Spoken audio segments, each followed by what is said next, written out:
1949 онд их Кратиа болон Провиденс эгч нар Тайчун хотод Провиденс сургуулийг байгуулжээ. Сайн байна уу? Намайг Дашнам гэдэг.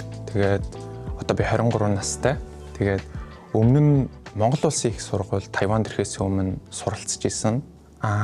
Миний Тайваныг сонгох болсон хамгийн том шалтгаан болохоор ерөнхийдөө бол бусад Азийн орнуудыг бодох юм бол зардал нь боломжийн мөртлөө мэдлэг авах нь илүү өндөр, сургуулийнх нь чадамж нь өндөр ерөнхийдөө. Hello, I'm Chika. I'm from Japan. I'm majoring in international business administration.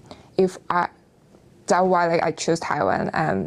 To me, compared to Japan, school fee is cheaper than my country, so I chose Taiwan. And why I choose Providence? Because I heard Providence University is very international university in Taiwan. They have a lot of scholarship programs, so that's why I chose Providence. Hola, hello. My name is Aileen Mendez, and I am 28 years old, and I am studying in Providence University, my master in business. So I came to Taiwan 3 years ago, and at the beginning I was studying Chinese, and then I enrolled to the GMBA program, which is taught in English. Hello everyone, my name is Maureen from Uganda, the east of Africa. And my journey to Taiwan was different because we don't have any concept of Taiwan in Uganda. So I literally came to Providence, and then later as I was getting my visa done, I found out it was in Taiwan.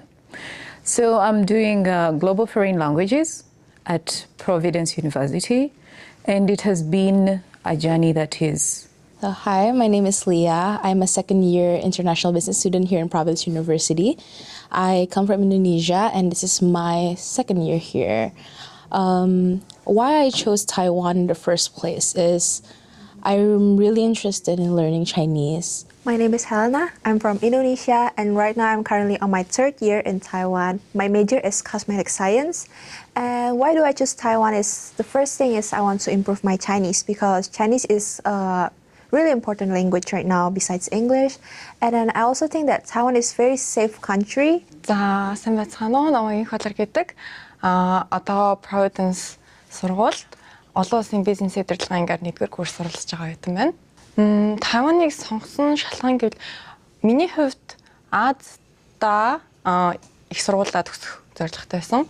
Тэр дундаас Тайван миний хувьд бол ингээд арай амьдрах өртгөн бага.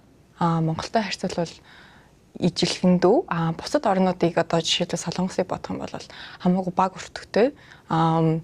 Дээрээс нь ажил хийх болцоо бас байдаг. 7 хоногт 20 цаг оюутнууд ажил хийх болцоотой байдаг. Түүгээрээ надад илүү давуу талтай харагдсан Тайванаас. Энэ сургуулийг сонгох болсон шалтгаан гэвэл international school би хичээлүүдээ англи хэл дээр 100% үзэх боломжтой байсан болохоор энэ сургуулийг сонгосон. Providence их сургуулийн түүхийг бүр 1921 онд үүсгэн байгуулагчид болон өвөг дээдс нь анх замын зассан үеэс эхэлтэй гэж үздэг.